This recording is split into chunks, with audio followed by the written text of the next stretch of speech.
ओम शांति। 10/5/2025 के साकार अनमोल धारणा युक्त ईश्वरीय महावाक्य हैं। मीठे बच्चे, ज्ञान की पॉइंट्स को स्मृति में रखो तो खुशी रहेगी। तुम अभी स्वर्ग के गेट पर खड़े हो। बाबा मुक्ति जीवन मुक्ति की राह दिखा रहे हैं। क्वेश्चन, अपने रजिस्टर को ठीक रखने के लिए कौन सा अटेंशन जरूर रखना है? आंसर, अटेंशन रहे कि मनसा वाचा कर्मणा किसी को दुख तो नहीं दिया। अपना स्वभाव बड़ा फर्स्ट क्लास मीठा हो। माया नाक कान से पकड़कर ऐसा कोई कर्तव्य ना करा दे जिससे किसी को दुख मिले। ऐसे हम कोई कर्म ना करें जिससे किसी को दुख मिले। अगर दुख देंगे तो बहुत पश्चाताप करना पड़ेगा, रजिस्टर खराब हो जाएगा। गीत नैनहीन को राह दिखाओ प्रभु। ओम शांति। बाप बैठ बच्चों को समझाते हैं। रास्ता बहुत सहज समझाया जाता है, फिर भी बच्चे ठोकरें खाते रहते हैं। यहाँ बैठे हैं तो समझते हैं हमको बाप पढ़ाते हैं। शांति धाम जाने का रास्ता बताते हैं, बहुत सहज है। बाप कहते दिन रात जितना हो सके याद में रहो। वह भक्ति मार्ग की यात्रा टांगों की होती है, बहुत धक्के खाने पड़ते हैं। यहाँ तुम बैठे हुए भी याद की यात्रा पर हो, यह भी बाबा ने समझाया है। दैवी गुण धारण करने हैं, शैतानी अवगुणों को खत्म करते जाओ। कोई भी शैतानी काम ना करो, इसमें विकर्म बन जाता है। बाप आई हैं तो बच्चों को सदा सुखी बनाने।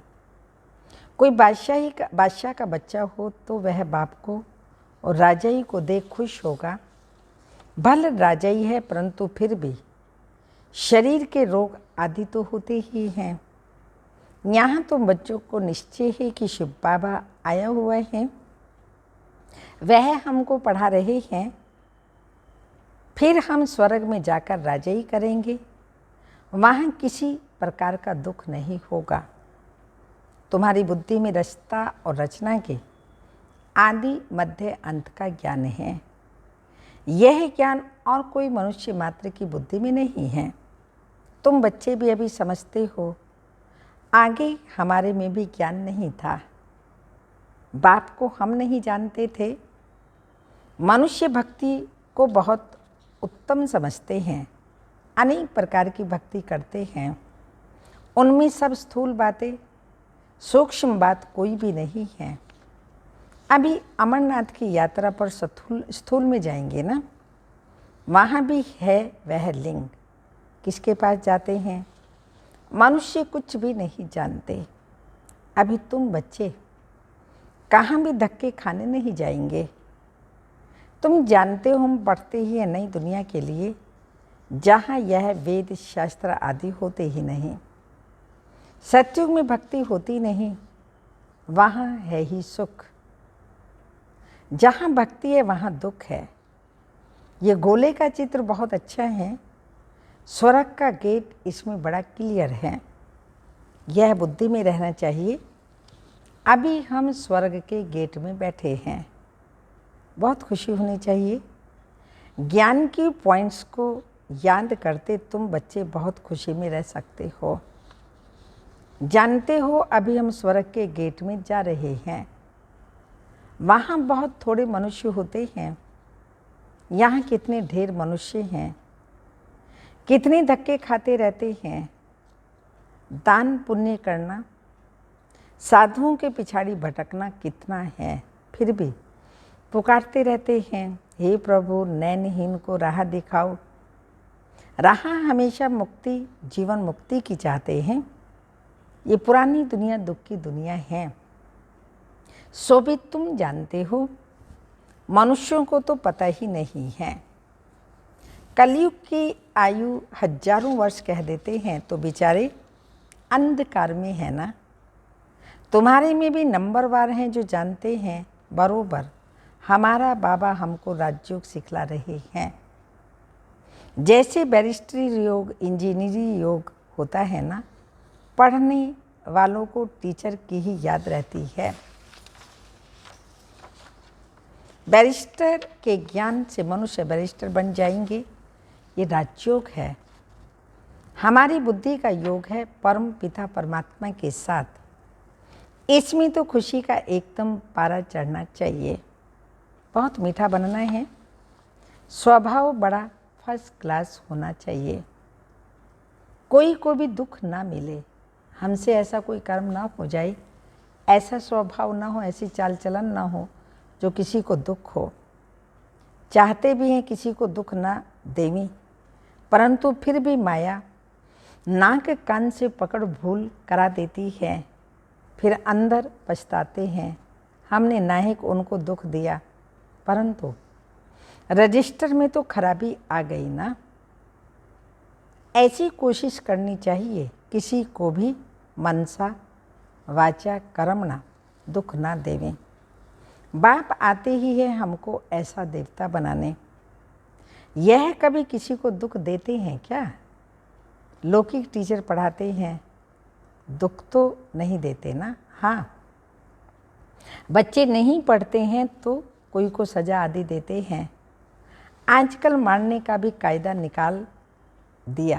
हाँ, टीचर आदि मार नहीं सकते। तुम रूहानी टीचर हो, तुम्हारा काम है पढ़ाना और साथ साथ मैनर्स भी सिखलाना। फिर पढ़ेंगे लिखेंगे, ऊंच पद पाएंगे। नहीं पढ़ेंगे तो फेल खुद होंगे। ये बाप भी रोज आकर पढ़ाते हैं, मैनर्स भी सिखलाते हैं। सिखलाने के लिए प्रदर्शनी आदि का प्रबंध भी रचते हैं। सब प्रदर्शनी और प्रोजेक्टर मंगाते हैं। उस टाइम में प्रोजेक्टर का समय था, प्रदर्शनियाँ भी बहुत लगती थी। प्रोजेक्टर भी हजारों लेंगे। हर एक बात बाप बहुत ही सहज बतलाते हैं। अमरनाथ की भी सर्विस सहज है। चित्रों पर तुम समझा सकते हो ज्ञान और भक्ति क्या है। ज्ञान इस तरफ, भक्ति उस तरफ, उनसे स्वर्ग उनसे नरक, बिल्कुल क्लियर है। तुम बच्चे अभी जो पढ़ते हो ये बहुत सहज है। अच्छा पढ़ा भी लेते हो, पढ़ते भी हो और अच्छा पढ़ा भी लेते हो। इसमें ही माया फटकाती है, एकदम योग तोड़ देती है। बाप कहते हैं तुम सब योग में बहुत कमज़ोर हो। अच्छे अच्छे महारथी भी बहुत कमज़ोर हैं। समझते हैं इनमें ये ज्ञान बड़ा अच्छा है इसलिए महारथी है। बाबा कहते हैं घोड़ेसवार प्यादे हैं, महारथी वह जो याद में रहते हैं। उठते बैठते याद में रहे तो विकर्म विनाश भी होंगे, पावन होंगे। नहीं तो सजा भी खानी पड़ेगी और पद भी भ्रष्ट हो जाएगा। इसलिए अपना चार्ट रखो तो तुमको मालूम पड़ेगा। बाबा खुद बतलाते हैं मैं भी पुरुषार्थ करता हूँ। घड़ी घड़ी बुद्धि और तरफ चली जाती है। बाबा के ऊपर तो बहुत फिक्रात रहती है ना। तुम तीखे जा सकते हो, फिर साथ में अपनी चलन भी सुधारनी है पवित्र बनकर। और फिर विकार में गिरा तो की कमाई चट हो जाएगी। कोई पर क्रोध किया, लून पानी हुआ तो गोया असुर बन जाते हैं। अनेक प्रकार की माया आती है, संपूर्ण तो कोई बना नहीं है। बाबा पुरुषार्थ कराते रहते हैं। कुमारियों के लिए तो बहुत सहज है। इसमें अपनी मजबूती चाहिए, अंदर की सच्चाई चाहिए। मजबूती कौन सी? अंदर की सच्चाई चाहिए। अगर अंदर कोई के साथ दिल लगी हुई होगी तो फिर चल न सके। कुमारियाँ माताओं को तो भारत को स्वर्ग बनाने की सेवा में लग जाना चाहिए। इसमें है मेहनत। मेहनत बिगर कुछ भी मिलता नहीं। तुमको 21 जन्म के लिए राजाई मिलती है तो कितनी मेहनत करनी चाहिए। वो पढ़ाई भी बाबा इसलिए पढ़ने देते हैं, कहते हैं जब तक जब तक इसमें पक्के हो जाएं, ऐसा ना हो फिर दोनों जहान से चले जाएं। कोई के नाम रूप में लटक मरते तो खत्म हो जाते हैं। तकदीरवान बच्चे ही शरीर का भान भूल अपने को अशरीरी समझ बाप को याद करने का पुरुषार्थ कर सकते हैं। बाप रोज रोज समझाते हैं, बच्चे तुम शरीर का भान छोड़ दो। हम अशरीरी आत्मा अब घर जाते हैं। ये शरीर यहाँ छोड़ देना है। वो तब छोड़ेंगे जब निरंतर बाप की याद में रह कर्मातीत हो जाए। इसमें बुद्धि की बात है, परंतु किसी की तकदीर में नहीं है तो तदबीर भी क्या करें। बुद्धि में ये रहना चाहिए कि हम अशरीरी आए थे, फिर सुख के कर्म संबंध में बंधे, फिर रावण राज्य में विकारी बंधन में फंसे। अब फिर बाप कहते हैं अशरीरी होकर जाना है। अपने को आत्मा समझ मुझे याद करो। आत्मा ही पतित बनी है। आत्मा कहती है पतित पावन आओ। अभी तुमको पतित से पावन होने की युक्ति भी बतलाते रहते हैं। आत्मा ही अविनाशी है। तुम आत्मा यहाँ शरीर में आई हो पाठ बजाने। यह भी अब बाप ने समझाया है। जिनको कल्प पहले समझाया है वही आते रहते हैं। अब बाप कहते हैं कलयुगी संबंध भूल जाओ, अब तो वापिस जाना है। ये दुनिया ही खत्म होनी है, इसमें कोई सार नहीं। तब तो धक्के खाते रहते हैं। भक्ति करते हैं भगवान से मिलने, समझते हैं भक्ति बड़ी अच्छी है, बहुत भक्ति करेंगे तो भगवान मिलेगा और सदगति में चले जाएंगे। अभी तुम्हारी भक्ति पूरी होती है, तुम्हारे मुख से हे राम हे भगवान यह भक्ति के अक्षर भी ना निकलें। यह बंद हो जाना चाहिए। बाप सिर्फ कहते हैं मुझे याद करो। ये दुनिया ही तमो प्रधान है, सतो प्रधान सतयुग में रहते हैं। कलयुग में चढ़ती कला फिर उतरती कला होती है। त्रेता को भी वास्तव में स्वर्ग नहीं कहा जाता, स्वर्ग सिर्फ सतयुग को ही कहा जाता है। तो तुम बच्चों की बुद्धि में आदि मध्य अंत का ज्ञान है। आदि अर्थात शुरू, मध्य हाफ, फिर अंत। मध्य में रावण राज्य शुरू होता है। बाप भारत में ही आते हैं। भारत ही पतित और पावन बनता है। 84 जन्म भी भारतवासी ही लेते हैं। बाकी तो नंबरवार धर्म वाले आते हैं। झाड़ वृद्धि को पाता है, फिर उस समय ही आएंगे। ये बातें और किसी की बुद्धि में नहीं होंगी। तुम्हारे में भी सब धारण नहीं कर सकते हैं। 84 का चक्र बुद्धि में रहे तो खुशी में रहें। अब बाबा आया हुआ है हमको ले जाने के लिए। सच्चा सच्चा माशूक आया हुआ है, जिसको हम भक्ति मार्ग में बहुत याद करते आए हैं। वह अब आए हैं हम आत्माओं को वापिस ले जाने। मनुष्य मात्र यह नहीं जानते शांति भी किसको कहा जाता है। आत्मा तो शांत स्वरूप है ही। यह ऑर्गन्स मिलते हैं तब कर्म करना पड़ता है। बाप जो शांति का सागर है वह सबको ले जाते हैं, तब सबको शांति मिलेगी। शांति धाम परम धाम में सबको शांति मिलेगी। सतयुग में तुमको शांति भी है और सुख भी है। बाकी सभी आत्माएं चली जाएंगी शांति धाम। बाप को ही शांति का सागर कहा जाता है। यह भी बहुत बच्चे भूल जाते हैं, क्योंकि देह अभिमान में रहते हैं। देही अभिमानी होते ही नहीं। बाप शांति तो सबको देते हैं ना। चित्र में संगम पर जाकर दिखाओ, इस समय सब अशांत हैं। सतयुग में तो इतने धर्म होंगे नहीं, सब शांति में चले जाएंगे। वहाँ दिल भरकर शांति मिलती है। तुमको राजाई में शांति भी है, सुख भी है। सतयुग में पवित्रता, सुख, शांति सब है तुमको। मुक्ति धाम कहा जाता है स्वीट होम को। वहाँ पतित दुखी होंगे नहीं, दुख सुख की कोई बात ही नहीं। तो शांति का अर्थ नहीं समझते। रानी के हार का मिसाल देते हैं ना। अब बाप कहते हैं शांति सुख सब ले लो, आयुष्मान भव आदि आदि। वहाँ कायदे अनुसार बच्चा भी होगा। बच्चा मिले उसके लिए कोई पुरुषार्थ नहीं करना पड़ता। शरीर छोड़ने का टाइम होता है तो साक्षात्कार हो जाता है और शरीर खुशी से छोड़ देते हैं। जैसे बाबा को खुशी रहती है ना, शरीर छोड़कर हम यह बनूंगा।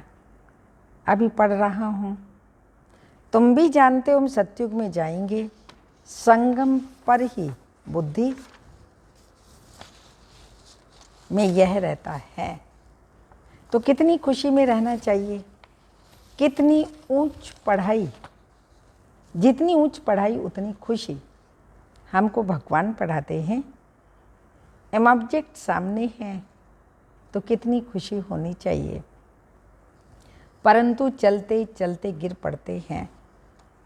तुम्हारी सर्विस वृद्धि को तब पाएगी जब कुमारियाँ मैदान में आएंगी। बाप कहते हैं आपस में एक तो लून पानी मत बनो, जबकि जानते हो हम ऐसी दुनिया में जाते हैं जहाँ शेर बकरी इकट्ठे जल पीते हैं। वहाँ तो हर एक चीज़ देखने से ही दिल खुश हो जाती है। नाम ही है स्वर्ग। तो कुमारियाँ लौकिक माँ बाप को बोले अभी हम वहाँ जाने की तैयारी कर रहे हैं, पवित्र तो जरूर बनना है। बाप कहते हैं काम महाशत्रु है। अब मैं योगिनी बनूं इसलिए पतित नहीं बन सकती। योगिनी बनी हूँ तो पतित नहीं बन सकती। बात करने की खड़ाई चाहिए, वो हिम्मत चाहिए। ऐसी कुमारियाँ जब निकलेंगी फिर देखना कितना जल्दी सर्विस होती है। परंतु चाहिए नष्टो मोहा। एक बार मर गई तो फिर याद क्यों आनी चाहिए। परंतु बहुतों को घर की बच्चों आदि की याद आती रहती है। फिर बाप के साथ योग कैसे लगेगा।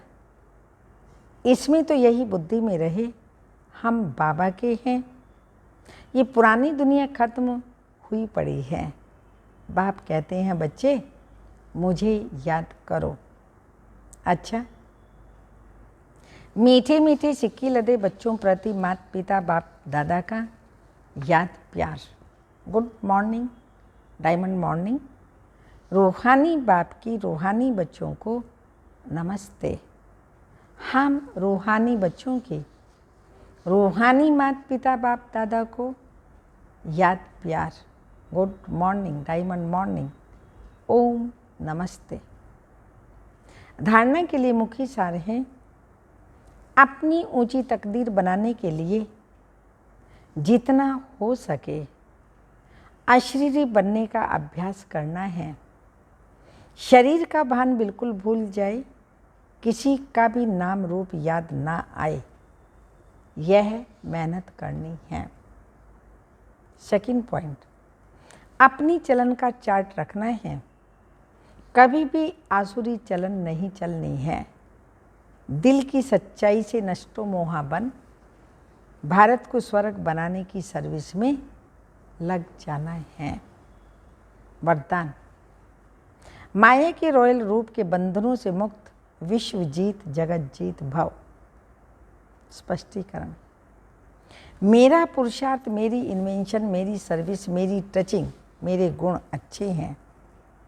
मेरी निर्णय शक्ति बहुत अच्छी है। ये मेरापन ही रॉयल माया का रूप है। माया ऐसे जादू मंत्र कर देती है जो तेरे को भी मेरा बना देती है। इसलिए अब ऐसे अनेक बंधनों से मुक्त बन एक बाप के संबंध में आ जाओ, तो माया जीत बन जाएंगे। माया जीत ही प्रकृति जीत, विश्व जीत व जगत जीत बनते हैं। वही एक सेकंड के अशरीरी भाव के डायरेक्शन को सहज स्वतः कार्य में लगा सकते हैं। स्लोगन: विश्व परिवर्तक वही है जो किसी के नेगेटिव को पॉजिटिव में बदल दे। विश्व परिवर्तक वही है जो किसी के नेगेटिव को पॉजिटिव में बदल दे। अव्यक्त इशारे: रूहानी रॉयल्टी और प्योरिटी की पर्सनैलिटी धारण करो। आपका स्वरूप पवित्र है। स्वधर्म अर्थात आत्मा की पहली धारणा पवित्रता है। स्वदेश पवित्र देश है। स्वराज्य पवित्र राज्य है। स्व का यादगार परम पवित्र पूज्य है। कर्म इंद्रियों का अनादि स्वभाव सुकर्म है। बस यही सदा स्मृति में रखो तो मेहनत और हट से छूट जाएंगे। पवित्रता वरदान रूप में धारण कर लेंगे। ओम शांति।